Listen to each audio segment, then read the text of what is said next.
Magandang tanghali sa ating mga minamahal kong mga kapatid na narito at sa ating mga taga-subaybay. Pasalamatan natin ang Diyos na buhay na nagbibigay ng mga biyaya pagpapala sa ating pang-araw-araw na pamumuhay. Amen? Amen. Okay, amen. So, pagpatuloy na natin. Ang ating paksa, the truth will hurt, but it will set you free. Okay? Ang salita ng Diyos na siyang katotohanan ay nakakasakit sa atin kung ating pakikinggan. Ngunit ito'y nakakapagpalaya sa ating pamumuhay. Okay? Mamaya maunawaan natin yung kalayaan natin. Okay? Pagpatuloy natin. Sa Hebreo 4:12, ang salita ng Diyos ay buhay at mabisa, mas matalas kaysa alinmang taba na sa magkabilay may talim. So, yung salita ng Diyos ay matalas na tabak. Kapag tayo'y gumagamit ng tabak, tayo'y nagkamali, ay pwede tayong masugatan at yun ay masakit kung tayo'y nasusugat. Pagpatuloy natin. Sa Hebreo chapter 4 verse 12, tuloy nung unang nabasa natin kanina.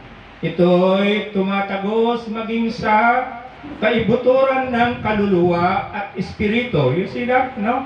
Yung salita ng Diyos ay tumatagos na halong-lalo na tayo sa ating kaisipan at sa ating puso. So, nakakasakit siya, no? Yung salita ng Diyos. At nakakaalam ng mga iniisip at binabalak ng puso. Okay? So, yung salita ng Diyos ay tumatagos sa kaluluwa natin, no? Sa ating isipan at sa ating puso, no? At ito'y ng mga kasukasuan at buto sa ating laman, no? Nakakasakit siya, no?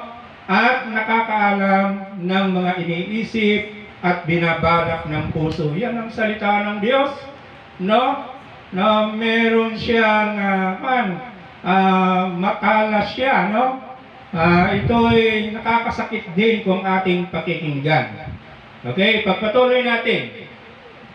Sa 1:12-48, bakit siya nakakasakit? Bakit ito'y pumapasok sa ating kaluluwa at ng kaibuturan ng ating puso? Bakit? May ibang hahatol sa mga ayaw tumanggap sa akin at sa aking mga salita. Ang salitang ipinahayag ko ang hahatol sa kanila sa huling araw. Kaya nga, ang salita ng ating Panginoon Kristo ay ito ay nakakasakit sa ating din. Ngunit sabi niya kanina, ngunit ito ay makapagpapalaya sa atin. So, mahalaga yung salita ng Diyos kung ating pakikinggan. Okay, ito man ay nakakasakit sa atin, ngunit ito naman ay makapagpapalaya sa atin. Pagpatuloy natin sa 1:8-32. Makikilala ninyo ang katotohanan at ang katotohanan ang magpapalaya sa inyo. So, yung salita ng ating Panginoong Jesucristo ay katotohanan. Ngunit kung ating pakikinggan ito ay makapagpapalaya sa atin. Saan? Saan tayo palalayain ng salita ng ating Panginoong Jesucristo? Okay, pagpatuloy natin. Sumagot si Simon Pedro. Ito, no? Nung nakikinig yung mga tao kay Kristo Jesus, sila'y nasasaktan. At marami sa kanila ang humiwalay kay Kristo Jesus. At binalingan ng ating Panginoong Jesucristo ang mga apostol niya. Kayo rin ba ay hihiwalay na sa akin? Iyon ang tanong. ng ating Panginoong Jesucristo sa mga apostol. Sumagot si Simon Pedro, no? Panginoon, kanino po kami pupunta? Sapagkat yung mga tao, nagsilayasan sila.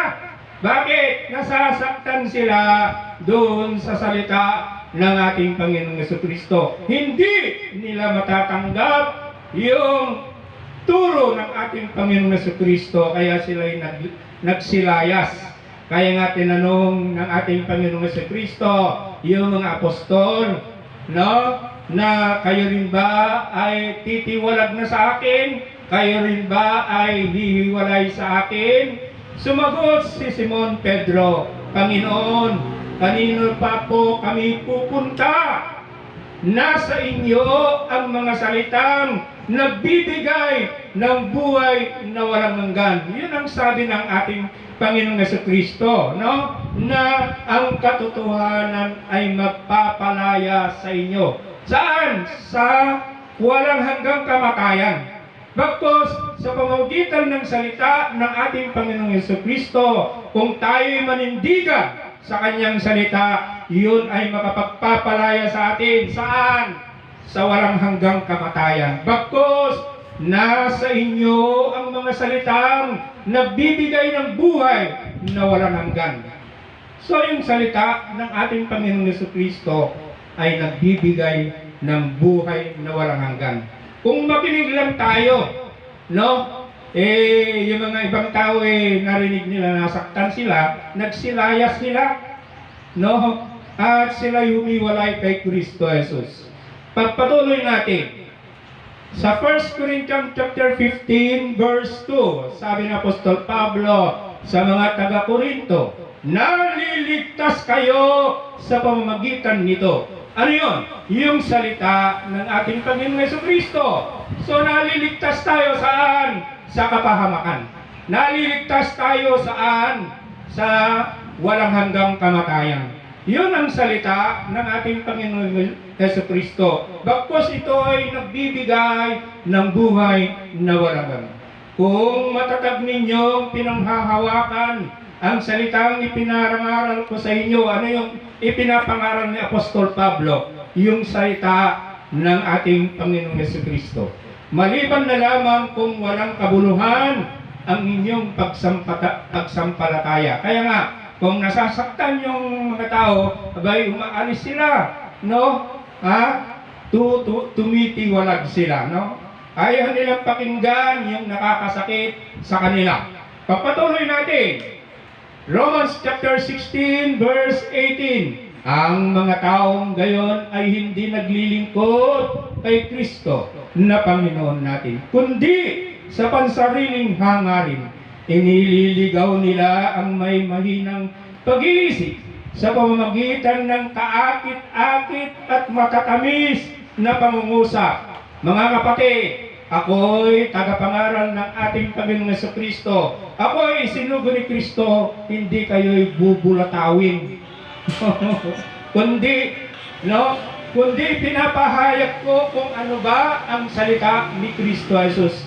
Ito man ay nakaka-encourage, ito ay nagbibigay buhay sa iyo, o nakaka-inspire sa iyo, o ito ay nakakasakit. Kailangan sasabihin ko sa inyong harapan kung ano yung salita ng ating Panginoong Jesucristo. Kung ito ay nakakasakit, abay ito naman ay nakakapagpalaya sa atin na magkakaroon tayo ng kaligtasan at buhay na walang hanggan. Hindi ako yung nang bobola na, mga kapatid, no? Meron akong ina-after sa inyo, abay puro pambobola yung mga salitang binibigay ko sa inyo. Kung ano ang salita ni Kristo Jesus na aking ipinaparating at na ako'y kanyang ginagamit sa pagpaparating ng salita na yon, ito man ay nakakasakit o ito naman ay nakaka-encourage sa ating buhay, tanggapin natin yung salita ng Diyos. Hindi yung ikaw ay nasaktan, abay ikaw ay nahiwalay na.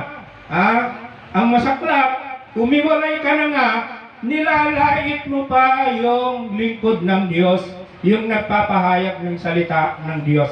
Sinisiraan mo pa. hindi lang yun, kundi yung ibang tao, sinisiraan mo na huwag ka nang makinig dyan. No? Bakit niya nasabi yun? Sapagkat siya'y nasaktan doon sa salita ng ating Panginoong Jesucristo na yun naman ay makapagpapalaya sa kanya saan? Sa walang hanggang kamatayan, bagkus magkaroon siya ng buhay na walang hanggan. No, ganyan ang tao. Ayaw ko nang magsimba. Bakit? Kasi nasaktan siya doon sa ipinahayag ng tagapangaral ng ating Panginoong Jesucristo. No? Kumiwalay na siya. Ayaw ko nang magsimba. No? Ang mahirap doon, malaking kasalanan yung sisiraan mo pa yung kapwa mo na huwag ka nang makinig dyan. Walang mangyayari sa buhay mo dyan. Yun ang masaklap. Okay? So, sa ating na mga kapatid na narito, na sa kayong wala rito, sana naintindihan natin na yung salita ng ating Panginoong Jesucristo ay nakakasakit. Ito ay salita na kung saan isang tabak na ito'y tumatagos sa ating puso at isipan. At tayo may itutuwi upang sa ganon tayo ay magkaroon ng kalayaan na huwag tayong mapahamak sa dagatang apoy at bagkus magkaroon tayo ng buhay na walang hanggan. Amen? Amen. And God bless us all. Amen. Amen.